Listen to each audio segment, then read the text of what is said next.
गौर से देखिए इस तस्वीर को जो समंदर के बीचों बीच ली गई थी। इसमें एक डरा हुआ इंसान अपनी जान बचाने की कोशिश में दरवाजा बंद करते हुए नजर आ रहा है। लेकिन ये कोई साधारण तस्वीर नहीं बल्कि दुनिया की सबसे adventure, horror and mysterious photo है जिसे आज तक बहुत से अवार्ड मिल चुके हैं। पता है क्यों? क्योंकि किसी इंसान के चेहरे पर मौत का डर क्या होता है वह आप इस तस्वीर में देख सकते हो। ये उस इंसान का आखिरी पल होने वाला था। हालांकि वह तो जानता तक नहीं था कि उसकी जिंदगी का सबसे डरावना लम्हा वर्ल्ड्स मोस्ट एडवेंचरस फोटोग्राफ बन जाएगा, क्योंकि तब मदर नेचर अपनी एक्सट्रीम पर थी, जिसका अंदाजा आप इस बात से लगा सकते हो कि लाखों लोगों को डायरेक्शन देने वाले लाइट हाउस पर मौत का साया मंडरा रहा था। अगर एक पल की भी देरी होती तो शायद सब कुछ तबाह हो सकता था। ऊंची लहरें तो इस लाइट हाउस को निगलने के लिए आगे बढ़ रही थी, मगर सवाल ये है कि फिर लाइट हाउस और गेट कीपर का क्या हुआ? क्या उनकी जान बच गई या समुद्र की गहराई में वे कहीं समा गए? ये जानने के लिए आपको हमारी वीडियो को एंड तक देखना होगा। तो आइए डिटेल में जानते हैं। ये कहानी है ला जुमेंट लाइट हाउस की, जो फ्रांस के पश्चिमी तट पर लोकेटेड है।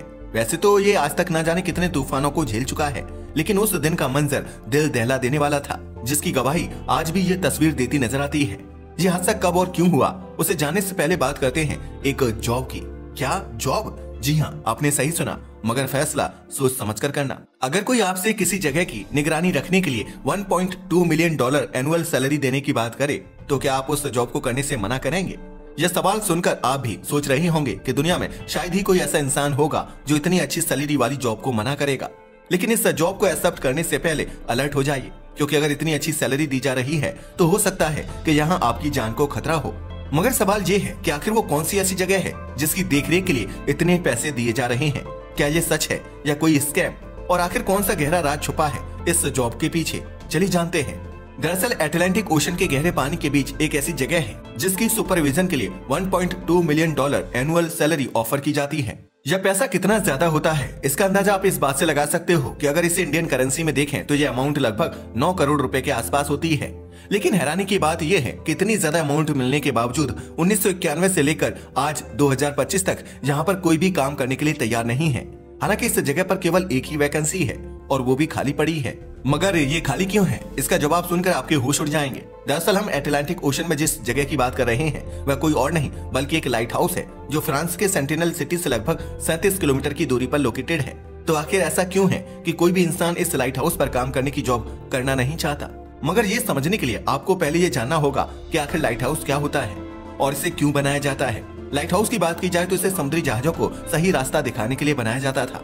लाइट हाउस बनने की शुरुआत तब हुई थी जब इंसानों ने समुद्रों को जीतने की कोशिश शुरू की थी, मगर उस समय साइंस एंड टेक्नोलॉजी का विकास नहीं था। तब ना तो इलेक्ट्रिसिटी थी और ना ही जीपीएस जैसा नेविगेशन सिस्टम, जिसकी वजह से जहाज समुद्र की ह्यूज वेव्स और डेंजरस रॉक्स के जाल में फंस जाते थे। दिन तो फिर भी निकल जाते, मगर रात में यहाँ दूर दूर तक सिर्फ अंधकार होता है, जिसकी वजह से जहाजों के लिए सही दिशा का पता लगा पाना तक नामुमकिन था। बस फिर क्या था, इन्हीं खतरों से बचने के लिए लाइट हाउस का कंस्ट्रक्शन किया गया। वैसे अगर बात की जाए दुनिया के पहले लाइट हाउस की, तो इसे लगभग 280 ईसा पूर्व इजिप्ट के अलेक्जेंड्रिया में बनाया गया था। इसे फेरोज ऑफ अलेक्जेंड्रिया कहा जाता है। ये 100 मीटर से अधिक ऊंचा था, पर उस समय का 7वां अजूबा माना जाता था, क्योंकि रात के अंधेरे में इसकी आग और धुएं की रोशनी समुद्र में कई किलोमीटर दूर से दिखाई देती थी। ऐसा कहा जाता है कि यह न केवल सेलर्स को रास्ता दिखाने के लिए था बल्कि दुश्मनों से अलर्ट देने के लिए भी बनाया गया था। हालांकि ये साइंस एंड टेक्नोलॉजी की सदी है और अब एंशिएंट टाइम्स की तरह लाइट हाउस की जरूरत नहीं है, मगर इसके बावजूद पूरी दुनिया में लगभग 20,000 लाइट हाउस हैं, जो आज की मॉडर्न टेक्नोलॉजी से लैस है। ये लाइट हाउस अभी भी मरीन नेविगेशन में अहम भूमिका निभाते हैं, खासकर उन एरिया में जहां मॉडर्न नेविगेशन टेक्नोलॉजी जैसे जीपीएस पूरी तरह भरोसेमंद नहीं है या जहां समुद्री मार्ग खतरनाक है। ला जुमेंट लाइट हाउस के बनने की बात करें तो इसके पीछे एक बहुत ही पेनफुल स्टोरी है। हिस्टोरियंस की माने तो 1888 से 1904 तक इस लोकेशन पर लगभग 30 जहाज समुद्र की नुकीली चट्टानों से टकराकर डूब गए थे। दरअसल समुद्र में कई ऐसी स्ट्रक्चर्स होती हैं जो हमें दिखाई नहीं देती, लेकिन उनसे टकराने पर बड़े हादसे हो सकते हैं। साथ ही यहाँ 1896 में ड्रामंड कैसल भी बर्बाद हो गया था, जिसमें 250 से ज्यादा लोग इसी समुद्र में दफन हो गए थे। ये एक बेहद खतरनाक हादसा था और इस तरह के एक्सीडेंट्स फ्यूचर में ना हो, इसके लिए 1904 में इस लाइट हाउस को बनाने का काम शुरू किया गया। कहा जाता है कि इस लाइट हाउस को बनाने में कई लोगों ने अपनी जान गंवाई थी, क्योंकि अटलांटिक ओशन के बीच एक ऊंचा टावर बनाना कोई छोटी बात नहीं थी। 1904 से शुरू होकर इस टावर को 1911 में पूरा कर लिया गया। इस लाइट हाउस की ऊंचाई 48 मीटर यानी 157 फीट थी और इसे ग्रेनाइट और कंक्रीट से बनाया गया था। इस लाइट हाउस को इतनी मजबूती से बनाया गया है कि समुद्र में उठने वाली डेंजरस वेव्स इसे पूरी तरह से ढक लेती हैं, इसे हिला देती हैं लेकिन इसे गिरा नहीं पाती। अगर इसकी लोकेशन की बात करें तो ये समुद्र की जिस लोकेशन पर खड़ा है उसे समुद्र का सबसे डेंजरस पॉइंट माना जाता है, जिसका अंदाजा आप इस बात से लगा सकते हो कि जहां उठने वाली लहरें लगभग 120 किलोमीटर पर आवर की स्पीड से आती हैं। मगर 1989 में इस लाइट हाउस के साथ कुछ ऐसा हुआ जिसने इसे इतिहास में अमर कर दिया, क्योंकि उस दिन समुद्र की 20 से 30 मीटर ऊंची लहरें इस लाइट हाउस से टकरा रही थीं। ये लहरें कितनी शक्तिशाली थीं, इसका अंदाजा आप इस बात से लगा सकते हो कि इन्होंने लाइट हाउस की दीवारों तक को हिलाकर रख दिया था। उस दिन ला जुमेंट लाइट हाउस में वहां के केयर टेकर मौजूद थे, जिनका नाम था थियोडोर मैलगॉन।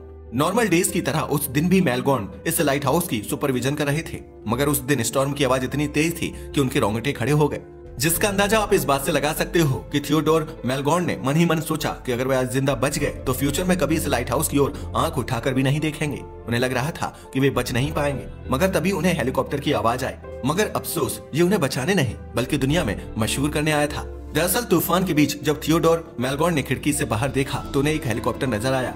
ये हेलीकॉप्टर फेमस फोटोग्राफर जीन गीशाक का था, जिसे सी स्टॉर्म्स की फोटोग्राफी करना बहुत पसंद था। उस दिन भी वह अटलांटिक ओशन में उठे इस तूफान की फोटोग्राफी कर रहे थे, लेकिन मैलगॉन को लगा कि शायद यह हेलीकॉप्टर रेस्क्यू मिशन के लिए आया है। तभी तो उसने लाइट हाउस के दरवाजे पर जाकर मदद मांगने की कोशिश की थी, मगर ऐसा नहीं था। इनफैक्ट ये हेलीकॉप्टर तो उनकी मौत का रीजन बनने वाला था। पता है क्यों? ऐसा इसलिए क्योंकि थियोडोर ने हेलीकॉप्टर की आवाज सुनकर ये देखने के लिए डोर ओपन किया था कि मदद के लिए कोई आया है, मगर तभी एक जाइंट वेव लाइट हाउस से जा टकराई। मगर थियोडोर तुरंत दरवाजा बंद करके अंदर लौट गए, वरना अगर वे कुछ सेकंड भी देर करते तो लहर उन्हें बहा ले जाती। हालांकि जब फ्रांस के एडमिनिस्ट्रेशन को इस तूफान की खबर मिली तो उन्होंने समुद्र से थियोडोर मैलगॉन को वापस बुला लिया। मगर तभी कुछ ऐसा हुआ जिसने दुनिया को दिखाया कि यह लाइट हाउस कितना डेंजरस है। पता है क्यों?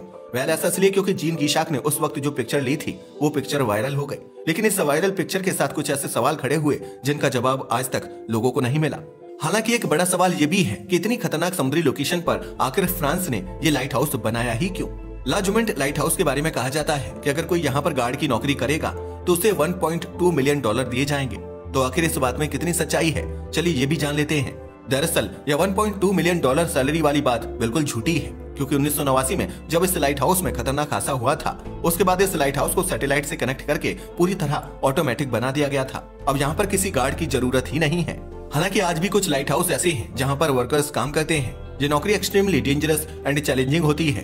इन वर्कर्स को नौकरी से पहले खास ट्रेनिंग दी जाती है और उनकी सैलरी 70,000 से 80,000 के बीच होती है। लेकिन $1.2 मिलियन की सैलरी वाली बात बिल्कुल झूठी है। लेकिन आप जानकर हैरान रह जाएंगे कि जब यह अफवाह उड़ी तो दुनिया भर के 50,000 लोगों ने इस नौकरी के लिए अप्लाई कर दिया।